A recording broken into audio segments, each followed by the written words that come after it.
Hello everyone, I'm Charles Mugarura. Today I would like to come to share and thank you for whatever you have done for us.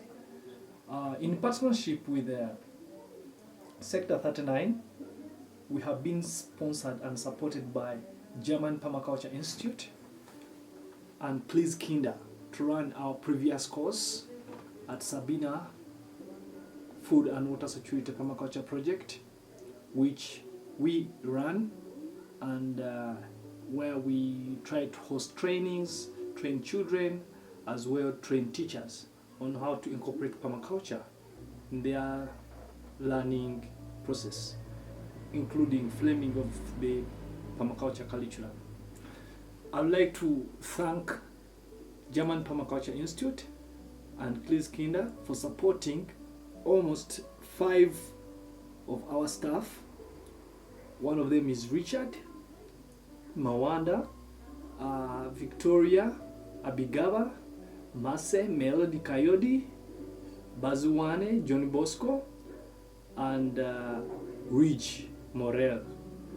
So with extra money which was there in accordance to our program, we also continue to support Igatom, who is our farm manager. All these people who were given an opportunity to take these courses were selected after them applying for this program, and they showed potential that they can be able to use this course. After the course, we have been able to see the impact whereby all of these people, Mercy, who's the head of our education programs, he has started working on a curriculum translation project where he's translating curriculum and also improving on our education program. So we are simply taking you through a biochar process.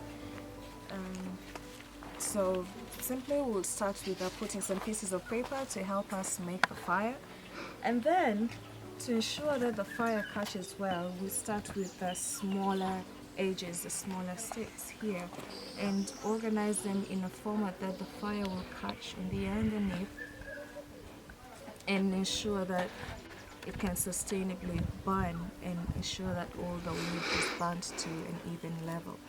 Hello, Mercy Melody Kayode is my name, an entrepreneurship scholar and also a permaculture design scholar. One of the emphasis in permaculture is trying to retain carbon. Remember, there have been already a lot of carbon emissions and gases going on. So how do you trap carbon? Now, as a permaculture scholar, we realize that we need to feed our soil. We need to trap moisture into our soil if we are to retain its fertility and ensure that we get good products at the end of the day. One aspect that we have come up with has been biochar. Over the time in our African setup, biochar has been made, but ignorantly, little have the people known that they have the soil fertility right in their kitchen. Biochar is just a simple charcoal that it's just from burnt wood. What you simply do is go through the process. I already took you people through. I have the process already here, and this is what we have to do in making biochar. Now, after making the biochar itself, which is burnt wood into black charcoal, but ensuring that it's trapped with carbon and pores that can hold moisture, we simply grind it into fine flour. It may not really be so fine, but after grinding it and maybe cutting it into small pieces, you can pour it in your garden. One of the basic importances of biochar is that it fixes carbon into the soil. That is something whose emission has gotten the world disturbed, but the smaller things that we do can enable us to fix carbon. Number 2, biochar, when water is poured into it, absorbs the water, meaning biochar can absorb water to contain moisture to enable that our soils can support the food that we grow. And this is what I would expect the rest of the world to embrace and ensure that we can have something to do if we are to combat the adverse effects of climate change. Thank you very much. Luigi Morel is back in his community to support his family and the community on scaling sustainable practices. But still, he's working with us on reaching out to schools, which we are doing remotely with the schools. My name is Luigi Morel, and I come from Fort Poto, Well. 500 kilometers away. But I got motivation to do social entrepreneurship. I got motivation to do agriculture as a business, Okay. and I got motivation to do climate change, because those are the issues that affect our communities now. Oh, yeah. So we had to look for an experience to get leverage, like build more skills Okay. and get more suitable to what I will do for my entire life. What is in it for you exactly? As I said earlier, social entrepreneurship, climate change, because our societies we live in very poor societies, Okay. and our eyes we've been conditioned to not think outside our boxes. Okay. So if you take agriculture, because the basic farmer, the poor farmer deep in the village, this is what he does for his entire life. Okay. His life revolves around subsistence farming. If you give him a clear picture, if you help him open up his brain, you can make society be better. You can make people live perfect lives in the smallest ways through their means. You don't have to bring very big ideas to them. Just give them what he has right in his hands and how he can transform it. That's all about making change. Tom, after finishing the course, we agreed that we could offer him an opportunity to take on Sabina project as our farm manager on a contract of 2 years, where he is now and running all these projects. Permaculture is a very good practice, and I would advise everybody to carry out permaculture because it keeps the nature of the soil. Victoria Bigaba, she's our public relations, and she's doing hands-on work with me in the field concerning negotiations on projects and framing of material that is used within the course. The other is Bazwane John Bosco, who is a teacher. Bazwane John Bosco is having 16 years of experience as a teacher and is based at Sabina, where we are trying to transform Sabina into a model school that all of these teachers are having an opportunity to be part of the system,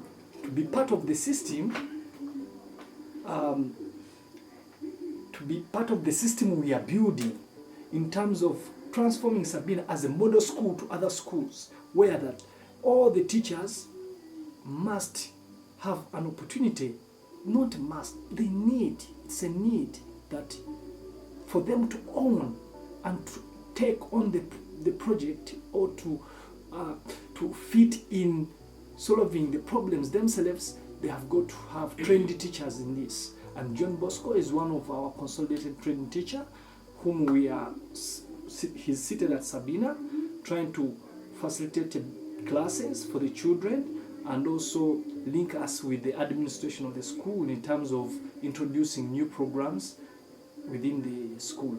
And basically why I love permaculture is because it has three ethics.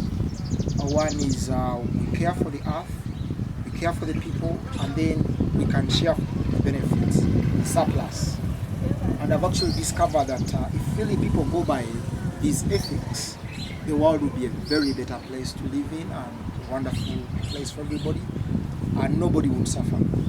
So I'm actually here to get some more information which we can take for the children in the school and all over Uganda, and put it into the curriculum and teach more. Basically, they have principles like catch and store energy, which is very good. And you learn about things you can trap and store to use everywhere you go. Things like water is part of energy, money is part of energy, solar is part of energy, people are part of energy, many things, and people take them lightly. But if you would go into the real deep sense of it, you will discover that the world is a better place if we utilize these principles. They have another principle of no waste. People take it very lightly. No waste. And in that principle, they stress that everything you use on earth is useful, and there shouldn't be any waste. Any waste. There shouldn't be any waste. They say that the waste we give away literally is unutilized waste. But you can again use it in various ways to make something that is more beneficial to people and the earth generally. The other is Richard Mawanda. Richard Mawanda is a very competent accountant, and we are trying to develop much more material on monetary economics, to how permaculture can impact monetary finances. How can you reverse the attitude on how people manage finance? And Richard, we are trying to plug in Richard into a professional approach on how permaculture can be relevant in creating more cooperatives, more resilient cooperatives. And Richard is also working with Building Tomorrow project, where we are to reach out to different schools on securing more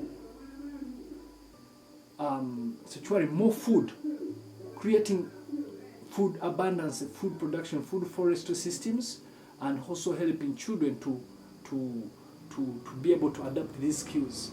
And this is happening in all local government schools, where Richard is the coordinator for all these projects under Building Tomorrow, but he is also a freelancer working as a volunteer in our finance department. I would like to thank you very much. People like Sandra, Vela, who linked us to their institutions, and they accepted to offer these resources that we can train the 5 people whom we have done so.